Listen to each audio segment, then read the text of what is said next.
สบายดีน้องๆนักเรียนนักศึกษาหมดทุกคนผ่านไปได้เกือบ2ทิปแล้วเนาะบ่ได้ขึ้นมาสอนบทเลขฟิสิกส์อยู่ในชั้นม .4 เนาะใกล้ๆสิจะสอบเสียงจบชั้นละชั้นม .4 นะแล้วก็อาจารย์ก็บ่มีเวลามาสอนก็ยังแต่งหัวบทสอบเสียงจบชั้นนี่สอบเสียงเรื่องชั้นแน่แล้วก็ค้นคว้าหรือทวงคืนบทเรียนให้นักเรียนนะแล้วก็เลยว่าบ่มีเวลามาสอนฉะนั้นมื้อนี้อาจารย์จะมาสอนต่ออยู่ในวิชาฟิสิกส์อยู่ในชั้นม .4 บทที่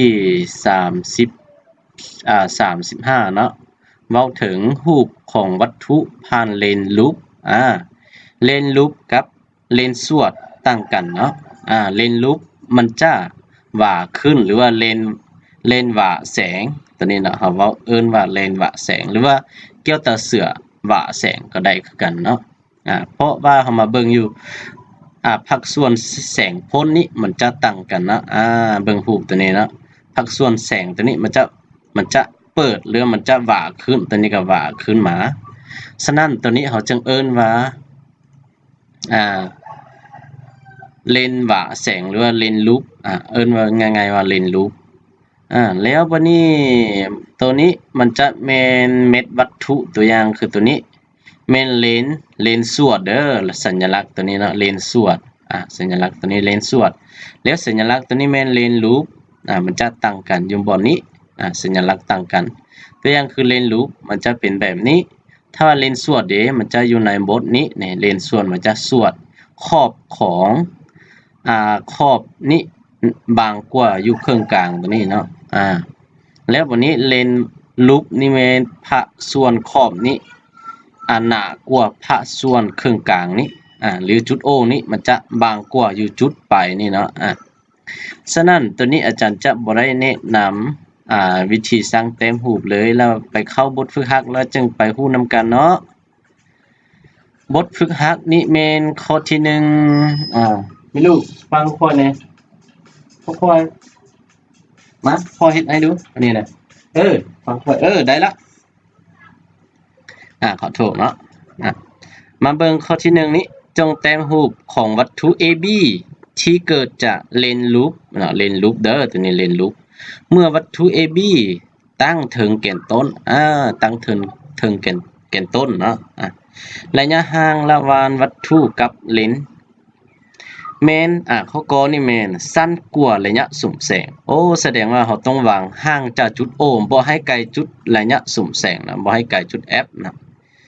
ข้อขอนี่แม่นเท่ากับ2เทื่อของระยะสุ่มแสงนะแสดงว่าห่างจากระยะสุ่มแสง2เทื่อ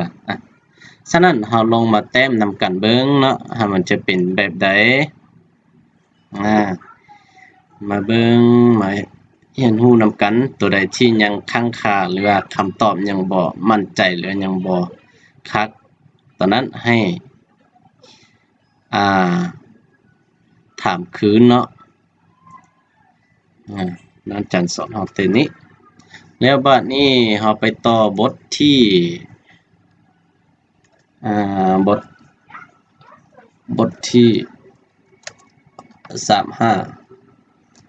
35นะรูปผ่านรูปของวัตถุเนาะรูปของวัตถุผ่านเลนลูปอันนี้นะผ่านเลนลูปโอเคเดี๋ยววันนี้เราไปเบิ่งข้อที่1เลยเอาไปเบิ่งข้อที่1เบิ่งข้อที่1นี้ข้อที่1นี่จากตัวนี้เขาให้เฮาแต้มวัตถุมันจะนอนอยู่ในแกนต้นเนาะหรือตั้งอยู่ถึงแกนต้นนี่แสดงว่าวัตถุมันตั้งอยู่ถึงแกนต้นเอาไปเบิ่งข้อกอนี้ก่อนเนาะข้อกอ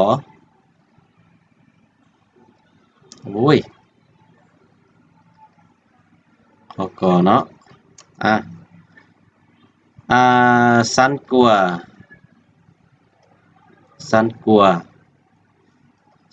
ระยะสุ่มแสง โอเคบัดนี้เวลามันสั้นกว่าแล้วเนาะตัวนี้เนาะเราใส่ตากโลใส่เวลาเราแต้มรูปแล้วเขาจึงเห็นแจ้งแต้มใส่แบบนี้นะอาจารย์จะใส่แบบนี้เพื่อให้เขาเห็นตากโลคักวันนี้เลนลูปมันจะบ่แม่นเลนส่วนแสดงว่าเขามาเบิ่งอันนี้มีบ่ผักส่วนเป็นเลนส่วนโอ้บ่มีเนาะลูกศรตัวนี้บ่มีแสดงว่าเขาต้องได้แต้มตัวอย่างเขาได้แต้มคือใส่ตัวนี้ได้เนาะใส่ได้บ่ได้คือกันตัวนี้สัญลักษณ์เลนกับแม่นอันนี้เนี่ยอันเดียวกันให้คือกันเด้อให้พี่น้องจื้อเอาเด้อตัวนี้เนาะอาจารย์จะใส่ตัวนี้ลองมาคิดไล่ลองเบิ่งมันสิเป็นแบบเดียวกันวะโอเคพอดีตั้งซานเลยเนาะใส่ตัวนี้ก็ได้แล้วบัดนี้ยังระยะสุ่มเนาะระยะสุ่มนี่ห่างจากจุดใจกลางนี่นะโอ้อาจารย์จะยับบ่ได้เนาะแต้มใส่นี้ก่อนก็ได้เป็นหยังแต้มใส่ก่อนแล้วจึงยับก็ได้บัดนี้เราต้องไปเอาตากโลนี้ออกเอาตากโลเข้ามันนี่นะถึกแล้วบ่โอ้ยังอีกเข้าแล้วบ่ยังอีกยังโอ้ยไกลเลยแบบนี้นะ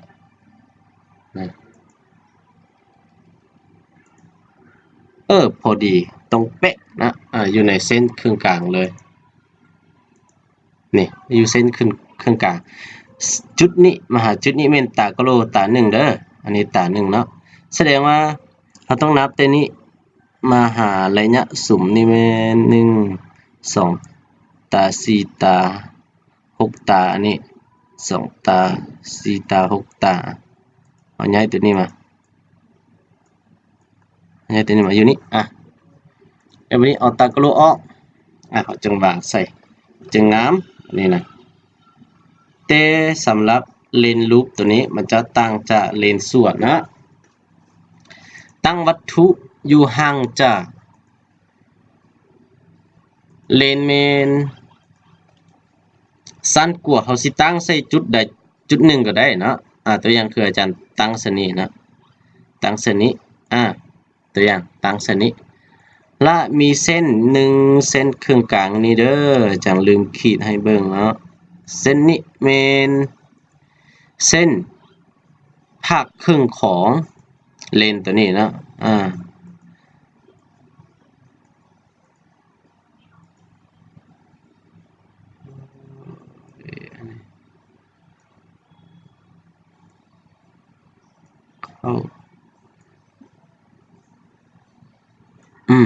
พอดีงามแล้ววันนี้อาจารย์ยังบุเดียวแล้วอาจารย์จะเต็มระยะสุ่มแสงใส่เด้อวันนี้วัตถุ AB มันจะอยู่นี่เนาะแล้วเขาแต้มเส้นของมันขนานกับแกนต้นเด้อหรือเส้นรัศมีแสงที่1อันลักอันที่1นี่แหละตัวสำคัญเวลาแต้มรูปเมื่อมาฮอดอยู่เลนมันจะหักไปผ่านอยู่จุด F อยู่จุด F ขีดเนาะตัวอย่างตัวนี้ผ่านมาฮอดบ่ถึงบ่ F ขีด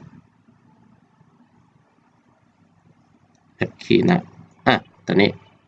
แสดงว่าตัวนี้เราต้องยับขึ้นถึงจึงถึงนี่เอาลงรูปอีกจึงแม่นนี่ได้ละบ่อันนี้ยังบ่ได้อยู่จุดนี้พอดีงามเลยมานี้อีกหน่อยนึงนี่พอดีได้ฉะนั้นผักส่วนนี้ต้องแม่นแต่นี้มาหาจุดนี้ต้องแม่นผักส่วนขีดลายนะเป็นเส้นลายเด้อเป็นเส้นลายนะจื้อไว้ผักส่วนนี้มันจะเป็นผักส่วนที่เป็นเส้นลายแล้วเขาดึงตัวนี้เข้าอีกอันนี้เป็นเส้นรัศมีแสงเส้นที่1อันนี้เป็นเส้นที่1แล้วเส้นที่1เลยเส้นที่1ลูกศรที่1แล้วแล้ววันนี้เส้นที่2จากวัตถุนี้ไปผ่านอยู่จุดนี้แต่เมื่อมาหอดอยู่เลนมันจะหักขนานกับแกนต้นนี่มันจะหักเมื่อหอดนี้มันจะหักขนานกับแกนต้นขนาดแล้วบ่อันนี้ถ้าเป็นเส้นขนาดแล้วมันมีเส้นเป็นเส้นซื่อเลยเนาะโอเคยังบ่ขนาดเอาไปใส่ตากโลใส่นี่ยังบ่ขนาดมานี้ เป๊ะเลยขนาดเลยแบบนี้นะนี่เส้นนี้เขาเอิ้นว่าเส้นที่เป็นเส้นผักส่วนขีดหลายนี่มันขนานกับเกณฑ์ต้นนี้ไปผักส่วนนี้เป็นเส้นขีดหลายเนาะหรือผักส่วนแสงพ้นเส้นเกยาวตัวนี้หมอนี้มันก็เป็นเส้นเกยาวมาคือกันเพื่อมาให้มันตัดอยู่จุด F จุด F เด้อจุดนี้มันจะมี2จุด F เตะตั้งกันเนาะอันนี้แล้วก็พอเส้นนี้เขาเอิ้นว่าเส้นที่2เนาะเส้นที่2แล้วบัดนี้เส้นที่3ได้ไปผ่านใสเส้นที่3เส้นที่3นี้จากวัตถุนี้ไปผ่านอยู่จุด O จุดใจกลางนี่เลยนี่3เส้นเขาเห็นว่า3เส้นตัดกันอยู่ไสนี่3เส้นตัดกันอยู่นี่ฉะนั้นรูปของวัตถุ A ขีด B ขีดมันต้องอยู่ในระหว่างจุดนี้จุดนี้เขาเอิ้นว่าจุดวัตถุ A ขีด B ขีดนะเป็น4ตัวนี้นะนี่ทำมาเบิ่งจุดนี้เขาเอิ้นว่าจุด F ขีดนะจุด F ขีดเลนลูปมันจะจุด F ขีดมันจะอยู่ทางหน้าเลนส่วนมันจะอยู่ทางหลังอยู่เบื้องนี้เนาะเต้มันนี่เลนลูปจุดผูกมันจะอยู่ทางในเนาะนี่ตัวอย่างคือตัวนี้เส้นนี้เป็นเส้นที่1เนาะอาจารย์ขีดลูกศรอยู่นี่ละอันนี้เส้นที่2วันนี้มานี่เส้นที่3เนาะเส้นที่3ที่ผ่านจากจุด O จุดใจกลาง O จุดนี้เป็นจุด O จุดใจกลาง O เนาะจุดนี้เป็นจุดใจกลาง O หั่นแหละแล้ววันนี้อันนี้เป็นเขาเอิ้นว่าวัตถุ AB เพราะว่าเขาวางวัตถุ AB เนาะอันนี้จุด B เด้อแล้ววันนี้อันนี้เป็น A ขีดอันนี้เป็น B ขีดเนาะวัตถุตัวสีแดงนี่แหละตัวนี้เขาเอิ้นว่ารูปของวัตถุ AB รูปของวัตถุ AB ตัวนี้เวลาอาจารย์ขีดนี้เขาจะเบิ่งแล้วบ่เข้าใจเนาะแต่เวลาเขาเอาไปแต้มแล้วก็เอาไปทดลองลองเบิ่งลองขีดเบิ่งแล้วก็ลงแต้มเบิ่งมันจะคือกันบ่อันนี้เนาะฉะนั้นตัวนี้ข้อนี้มันจะแต้มหมดเพียงแต่ส่ำนี้เนาะโอเคเฮาสืบต่อข้อขอเนาะต่อข้อขอนี่แม่นเท่ากับ2เทื่อของระยะสุ่มแสงเท่ากับ2เทื่อมันจะอยู่ไกลได้เนาะตั้งวัตถุ AB มันจะอยู่ไกลฉะนั้นเฮามา S นำกันเบิ่งแล้วก็มาแกะนำกันเบิ่งเนาะข้อขอบ่ออกเลยออกอยู่เนาะอยู่ลงข้อขอเท่ากับ2เทื่อของระยะสุ่มแสงนะวันนี้แต้มเบิ่งรูปของมันแต้มรูปลองมาแต้มรูปลองเบิ่งมันสิเป็นจังไดเนาะมาแบ่งตากลมก่อนเราจึงไปขีดเส้นเลนส่วนเลนลูปคือกันไว้แบบนี้นะเป็นเส้นยาวโลดมันนี่เอาเลนมาวางใส่แบบนี้อาจารย์เอาเลนไม่เอาเลนส่วนเลนลูปเนาะขีดเส้นครึ่งกลางนี้ก่อนเพราะว่าเวลาเราใส่ต้องได้ใส่เส้นนี้เป็นเส้นเป็นลักเป็นเส้นลักเนาะมันจะบ่พักครึ่งกลางดีพอดีงามเลยบัดนี้แล้วพอมาแบ่งตากลมเบิ่งแบ่งตาเนาะเอา2 4เอาฮอด4พอหรือ5เอา5ก็ได้นะ5ตาของมันจะฮอด5ใส่ฮอด5 1 2 4 5ฮอดนี้โอเคบัดนี้เราตั้งวัตถุมันจะห่างจากระยะสุ่มนี่2เทื่อ1 2 4 5เอาเทื่อที่1มาฮอดนี้เอานับจากนี้ไปให้5ตาคือเก่า 2 4 5โอ้อยู่นี่วัตถุ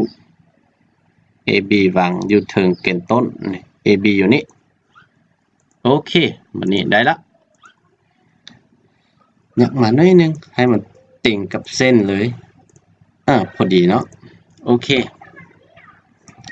ได้ละวันนี้นะเขาแต้มเส้นรัศมีให้ไปผ่านเส้นรัศมีเส้นที่1ขนานกับแกนต้นขนาดแล้วบ่ยังบ่ขนานเถื่อเนาะบนนี้อันนี้บ่ขนานถือละขนาดแล้ววันนี้ติดใส่แดงติดใส่สีขาวเนาะหรือใส่สีฟ้าก็ได้เส้นที่1เด้อโอเคเอาเบิ่งเป็นสีซะเนาะวันนี้ตัวนี้มันจะมีผักส่วนหนึ่งหักมาผ่านอยู่จุดนี้ตัวนี้มันจะเกยเหยาไปเลยเนาะเกยเหยาไปเลยตัวนี้มันจะเป็นเส้นผักส่วนขีดลายเนาะหรือผักส่วนที่ว่าแสงพ่นหรือว่าเส้นเกยเหยาของมันตัวนี้ก็ไปซื้อเลยเอาให้มันไปซื้อน้ำกันบ่อันนี้นะซื้อน้ำกันได้บ่โอ้บ่ได้ตกจำเป็นเขาต้องให้มันเท่ากันนะ2เส้นนี้ถ้าบ่เท่าแสดงบ่ได้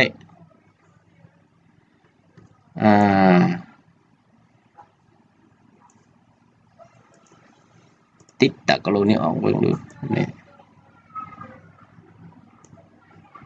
ตัวนี้ยังบ่ได้เหี่ยวอีกหน่อยนึงพอดีงามเนาะฉะนั้นฮุบตัวนี้เข้าให้มันติดจากตัวนี้ไปนี่เส้นนี้เป็นเส้นผักส่วนเส้นหลักเส้นนี้เป็นเส้นที่1มันนี้เส้นที่2จากวัตถุนี้ไปผ่านอยู่จุดนี้เลยนี่อยู่จุดนี้เลยแต่เส้นนี้อาจารย์จะเส้นไปใส่เส้นสีแดงเข้มนิดนึงนะเมื่อมาฮอดอยู่เลนนี้มันจะมีผักส่วนเกยเหยาตัวนี้ผักส่วนนี้เป็นผักส่วนเส้นหลายโอเคจำเต็มให้เข้าใจแล้วก็นำใส่ได้นะผู้ใดสนใจอยากเรียนรู้ก็ให้มาเบิ่งวิดีโอของอาจารย์ตัวใดยังบ่เข้าใจก็ถามคืนก็ได้นะบ่เป็นหยังผมรู้แบ่งปันได้วันนี้ตัวนี้ขนานกับแกนต้นนี่เส้นนี้เป็นเส้นขนานกับแกนต้นละตัวนี้เป็นระยะสุ่มเด้อจื่อเอาเนาะจันลืมยับลงลุมเนาะโอเคเอาตัวนี้ลงลุมอีกนี่พอดีได้พอดีงามแบบนี้นะวันนี้เส้นที่3มันจะไปพันอยู่ใส่เส้นที่3นี้มันจะออกจากวัตถุนี้โอ้ยังผักส่วนขีดลายอยู่ลุมนี่เนาะอย่างผักส่วนตัวนี้มาขนานกับแกนต้นตัวนี้เป็นเส้นผักส่วนแสงพ่นคือกันเด้อนี่แสงพ่นคือกันนี่มาตัดอีกจุดนี้แล้ววันนี้เส้นต่อไปนี่เป็นจากวัตถุนี้ไปผ่านอยู่ใสไปผ่านอยู่จุด O นี่3เส้นนี้ตัดกันอยู่จุดเดียวกันคือกันเส้นนี้เกยเหยาไปเลยโอ้ยคือว่าได้ก่อนแล้ว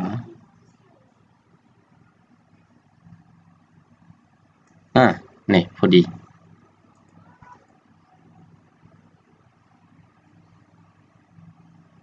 แสดงว่า3เส้นนี้มันจะบ่เที่ยงกันเนาะตัวลุมนี่มันจะย้ำอยู่ลุมในนั้นแหละ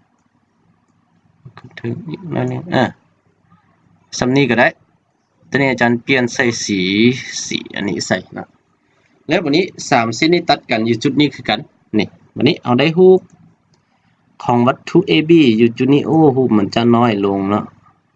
น้อยลงใส่สีใส่ก่อนวัตถุรูปของวัตถุ AB อยู่จุดนี้เนาะตัวนี้เป็น A อันนี้ B และอันนี้เป็น F ขีดนะ F ขีดแล้วเบื้องนี้เป็น F ละF ละจุดนี้เขาเอิ้นว่าจุด O แล้ววันนี้อันนี้เป็น A ขีดแล้วตัวนี้เป็น B ขีดนี่ได้ละตัวนี้นะเส้นที่1เป็นเส้นนี้ และเส้นที่สองเส้นนี้เส้นที่สามเป็นเส้นนี้เส้นนี้เขาเอิ้นว่าเส้นผ่านอยู่จุดใจกลางโอ้เนาะมันจะมี3เส้นตัวนี้นะฉะนั้นบทนี้หรือว่าข้อนี้ข้อที่1เนาะโอ้ยข้อที่1นี้อาจารย์จะสอนหมดเพียงแต่ส่ำนี้เนาะยังตัวใดที่ยังบ่เข้าใจก็ถามคืนเนาะต่อจากวิดีโอต่อไปนะขอบใจ